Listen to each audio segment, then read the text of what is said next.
I still think that if I was doing, like interviews on the street in New York City, and saying like, hey, do you have a great family doctor that's talking to you about your options for menopause care? I still think the answer would mostly be no. Hi, I'm Tamara, and this is TELUS Talks with Tamara Taggart. Menopause is something half the population will experience, and yet it's been treated like a medical afterthought. Andrea Berchowitz has spent her career working to put women's health at the center of the conversation. She's the co-founder of Vira Health. The company is reimagining how to manage menopause through personalized care. Today, Andrea shares why she started Vira and what it means to be your own health advocate. I hope you enjoy the conversation. This podcast is brought to you by TELUS Smart Home Security. Secure, simplify, and easily monitor your home from anywhere using the Smart Home Security app. Visit TELUS.com/smarthome-security to learn more about Canada's most trusted security provider. Hi, Andrea. So good to see you. Hi, thank you for having me. Boy, oh boy, we have a big topic today. We're going to talk about your health app. We're going to talk about menopause, and then we're going to talk about how you made this all happen, and not particularly in that order. The order is good. I mean, we could do 3 different shows just on, those 3 topics.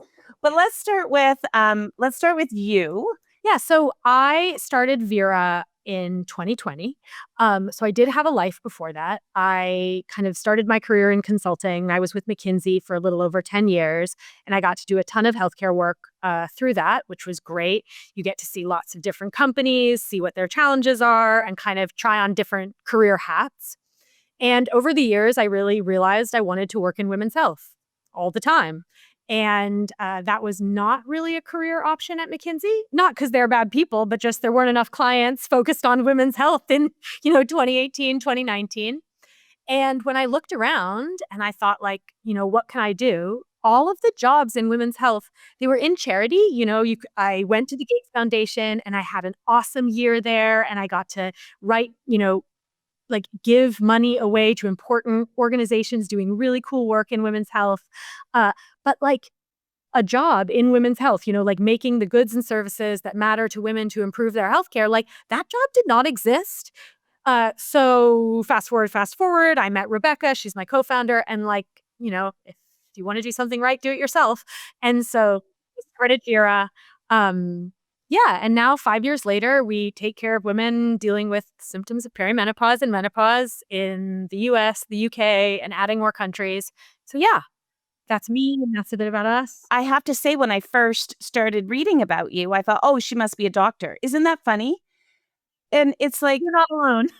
I'm sure, right? But it's like, can you talk a little bit about that, about how what is that? Is that something that we do where we're like, oh, I'm not smart enough to do this, or, oh, I can't do this, or, oh, or did you never feel that? You were just like, I want to work in women's health, and this is my avenue right here. Yeah. So I didn't feel that, but it doesn't mean I don't understand the feeling, and that a lot of people probably do. So I think because I've had the experience of being in a lot of big companies, I understand that there are a lot of tasks to get a job done. So it has always been clear to me that an engineering firm also has a CFO, or that a hospital also has a marketing department, And so I think that I never thought like I can't work in healthcare because I'm not a doctor. But I did know I need to find an aspect of healthcare where my skills, my background, and my interests do make a material difference. And in a lot of ways, like that is kind of what led to starting with perimenopause and menopause, because as you say, I'm not a doctor. I'm also not a chemist. I'm not a pharmacist. I'm not a neuroscience. Like I can't make a new drug molecule, right? Like I can't do those things. Grit. But when I kind of set off on trying to find the aspect of women's health that I was going to work in, I spoke to so many women who had not gotten great care at menopause. And then I spoke to a ton of women who had gone to see a great doctor and had had a conversation about HRT, had made some choices, and then had a great experience. And so for me, it was actually like, oh, there's a disconnect here. I don't need to like invent a new way to treat menopause at all. I somehow need to connect the amazing doctors that are doing amazing work and helping women every day with the women that somehow aren't getting that. This is like a connection problem or an awareness problem or a something problem. And so, like, how can I play a role in that? Um, and so that's what we've done. But yeah, and so I think, like, healthcare needs great marketers, it needs great finance people, it needs great software engineers, like, so you can bring any skill, I think, to making healthcare better. Yeah, and you know what? I don't think I've ever really, of course I understand that, but I don't think I've ever thought about it in that way. And you're so right. So starting a company in 2020 is an interesting time to start some A things. healthcare company too.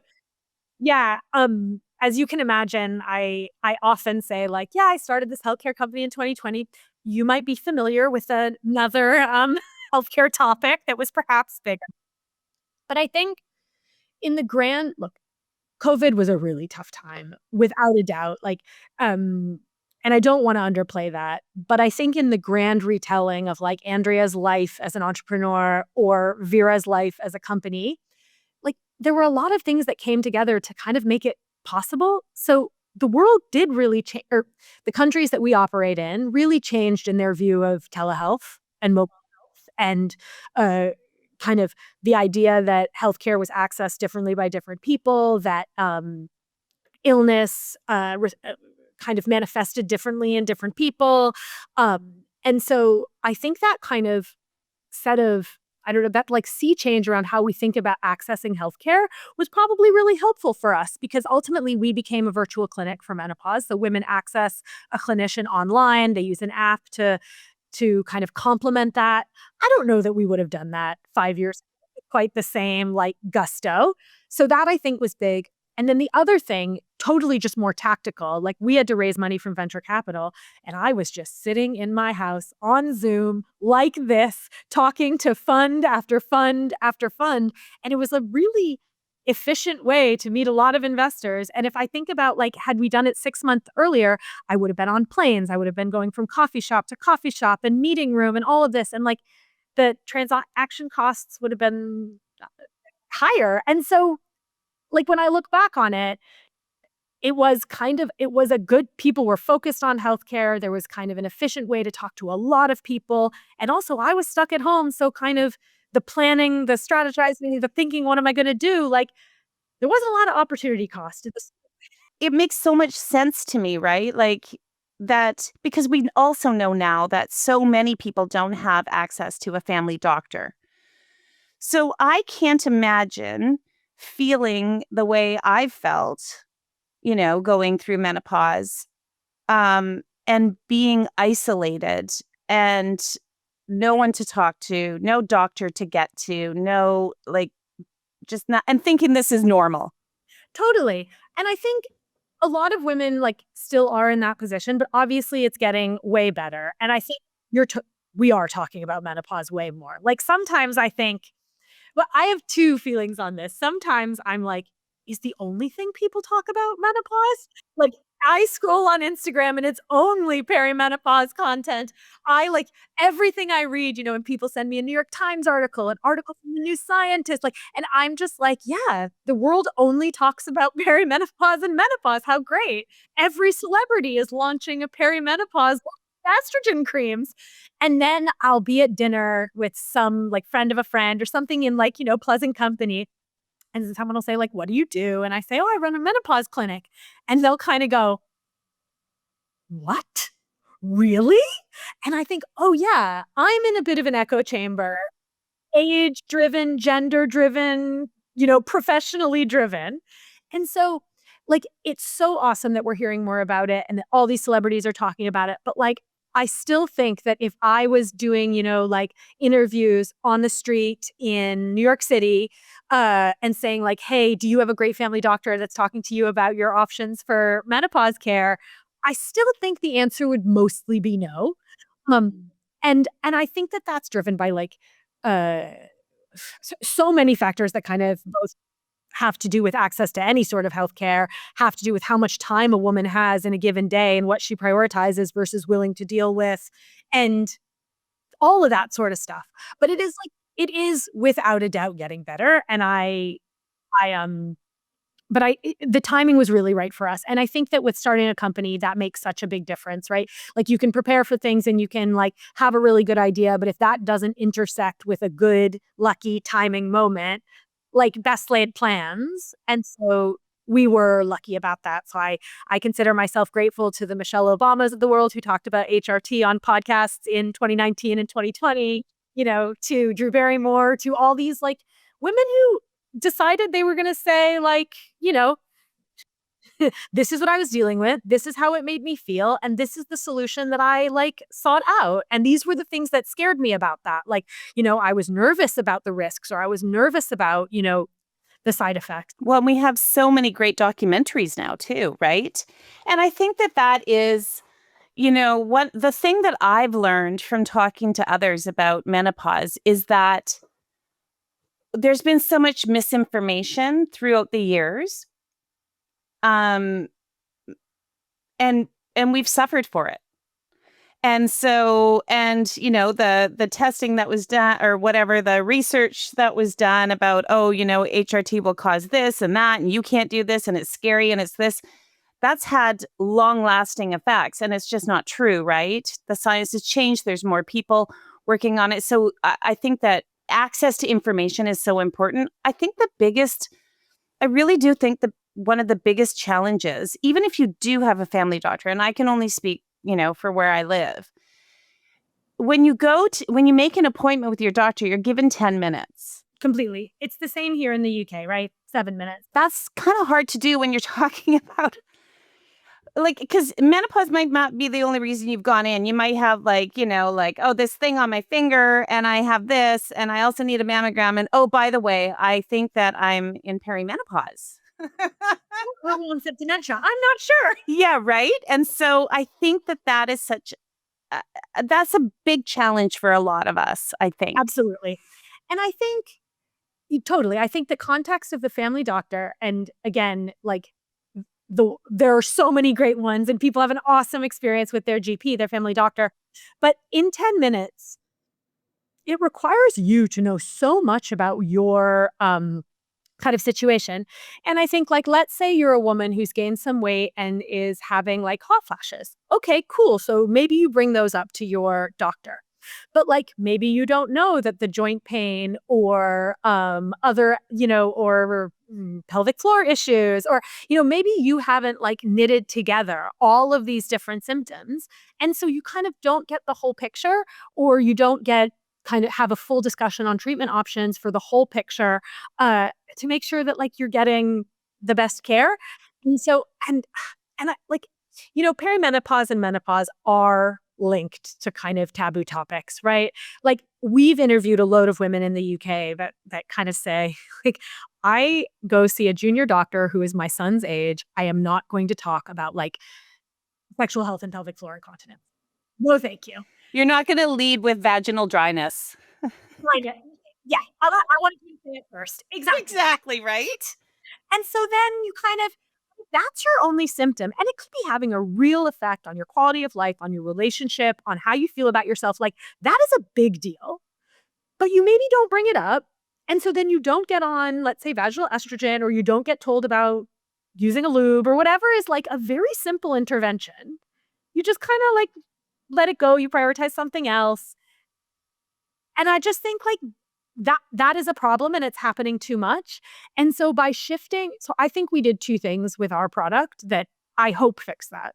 The one is we moved it online. And so a lot of that kind of uncomfortable nature or is just removed. Our providers are great menopause experts and most are women, but not all.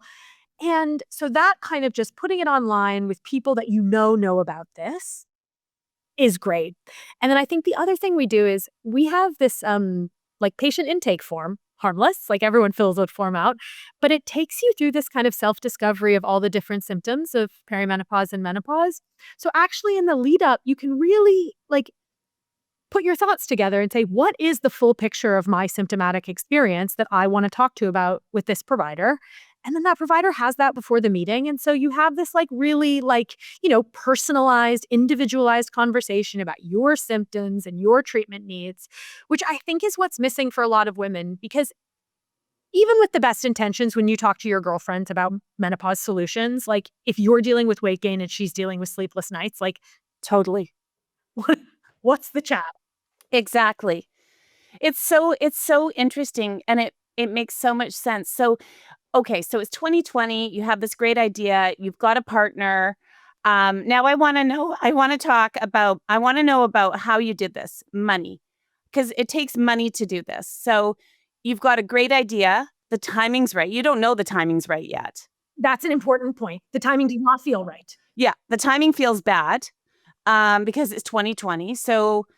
But you've got a good idea. Now you need to go out and you need to find money. And so if someone's listening, they're, they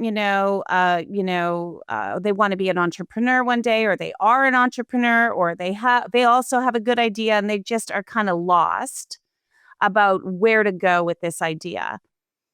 For you, did you go to business school? Did you do all these things, or did you use your life experience? Because I'm trying to help, I'm trying to understand how this works.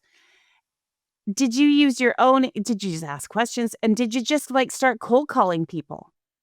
Do you have money? And how do you know how much money to ask for? I have a lot of questions.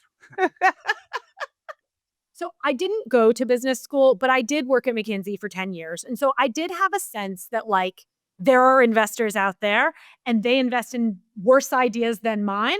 So like, Right. And the reason I asked about business school, Andrea, is because I think that's what stops a lot of women, right?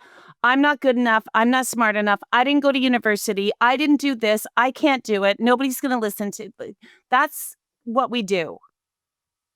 yeah. And I think that that is a problem. Like, I think that I, I had a really like, if not me, then who? And I'm going to get up every day and I'm going to try really hard to do this. And that is all an investor can expect of me. So it's not that I yeah. And so I felt quite confident in that like it was a good idea. There was I think that when you start, you have to be able to hold a few things true that are kind of like definitely true. And for me, it was like there are women in the world. Facts. Okay, no one's going to argue that. Okay, the two options are like menopause or death. So like menopause, it's happening. And then, so those are like some totally unquestionable things. And then you kind of go to the ones that get a bit, then you're like, okay, well, more women are in the workforce than ever before, which means more women are kind of going through menopause in a more public, like in the office or driving a bus or whatever they're doing, but they are not doing it at home anymore. Because they're in the workforce, maybe they have more disposable income. And so then you kind of go like from your facts that are completely rock solid to like your assumptions and then to like your hypotheses. If we had better healthcare at menopause, women would buy it. I think so. And so I think for me, like getting that together and writing it down and saying like, I think that is a good enough idea. And now I'm going to go take it to a bunch of investors and see what happens. And so, look, I am a relatively well-networked person. But when I tell you I worked LinkedIn, I mean, it was cold message. Hi, we haven't spoken in 7 years. How are your kids? Oh, they're in college. That's great. I mean, you really have, there's some like ego management that you just have to accept. But fair enough. And I kept thinking, like, again, if like, why not me? Other people are raising money for their idea. That's all I'm doing. I'm doing what other people do. But like so if the first hurdle is like writing down what you're trying to do, then the second hurdle is like finding people to talk to. The third hurdle is like convincing them to give you money. And that I did underestimate how difficult that would be because like, you know, people were not talking about menopause. And so they were a bit like, "Do we need this?" And it wasn't rude. I will say we had a great experience from investors were like open-minded to it, but it certainly wasn't something they had thought about before that Zoom call ever. And so you were doing like a ton of education and like really trying to like let people know this was a big deal, but that there was a solution and that me, not a doctor, could probably do something meaningful here. And that like narrative piece, I think women are amazing storytellers. And I think a huge part of raising money is like knitting together the why this matters, who it's going to help, why someone would buy it. Like women are the chief like medical officers, the chief purchasing officers of their families. Like I actually think it's hugely compelling to say like I know people will buy this. They will part with their money that they have worked so hard for this product. And so yeah, I guess so then we raised so then we pitched like 100 funds, like 100 Zoom calls. And I'm not saying like 100 and I mean 20. I'm saying like 100 and it's probably a bit more. Right. Yeah. Yeah. Yeah. Yeah. No, it's work, right? It's work. It is. And you just the first time someone said no, I was a bit like, well, the first time they said no, I was like, well, that's a moron. That person's stupid. And then the second time someone said no, I was like, well, that was just like quite mean. And then the third time I was like, oh, this is just how it goes. And, we got some amazing advice from a young woman who was saying no to us. And she said, like, it only takes one. Like, you need to convince one person with investment, with resources, or one fund, or just one person. And then, like, the doors will open. I'm so interested in how you take the idea and you make it what it is today. It's just so fascinating. But before I ask you about that, we'd like to thank our guests for being here by asking them to choose a registered Canadian charity. You chose Action Canada for Sexual Health and Rights, and we are going to give them a gift in your name as a thank you for you being here. So I really appreciate you choosing Action Canada for Sexual Health and Rights. So thank you, Andrea.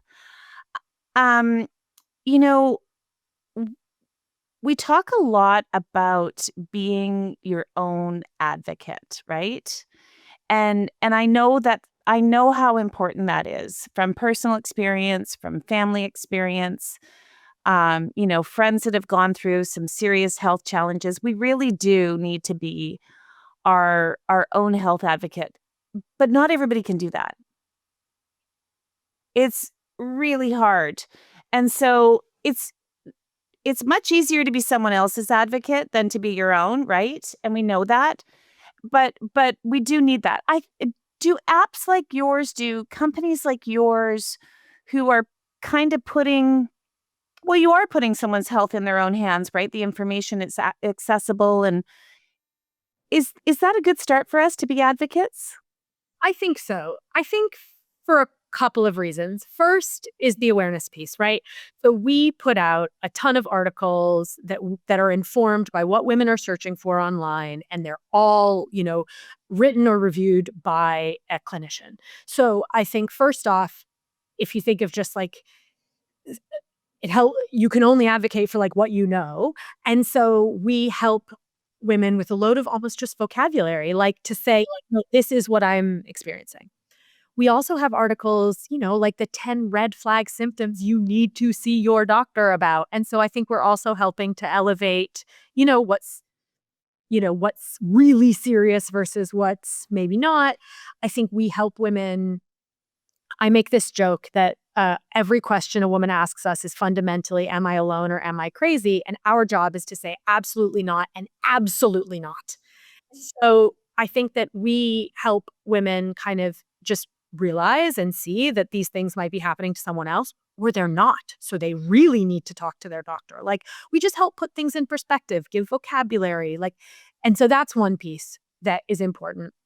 The other thing is our clinicians are really there to have this conversation with you. Telehealth all of a sudden is this very convenient for women, I will say. I'm not a man, so I can't say if it's but I don't know a woman out there who is not busy and would love to hop on with a clinician and say, okay, I haven't slept properly and whatever, or I'm gaining weight and I don't even know what I'm doing. Like, how is this happening when I'm just being so good and blah, blah, whatever it might be, and get that private.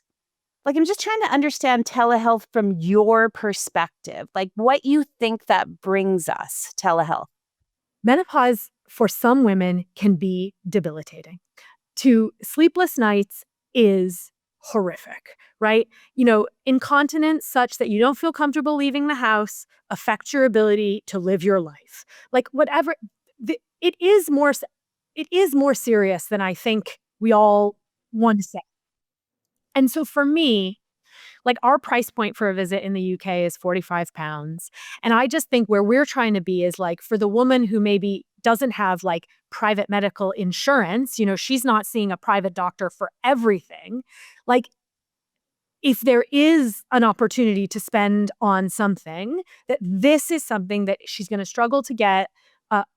She should try her GP first, but like if she's not going to get it in the national health system or it's not convenient, hopefully it's at a price point that a load of women can say, you know what, for this, I'm going to put myself first. I'm going to prioritize myself. And I'm just going to get on with it. I'm just going to handle it.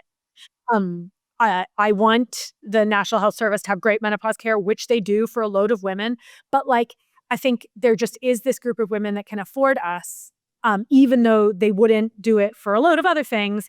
And it ticks something off the to-do list that gives them like great, like, knowledge of what's going on in their body, a path forward, like real help. And then in the US, we actually are covered by insurance in most cases.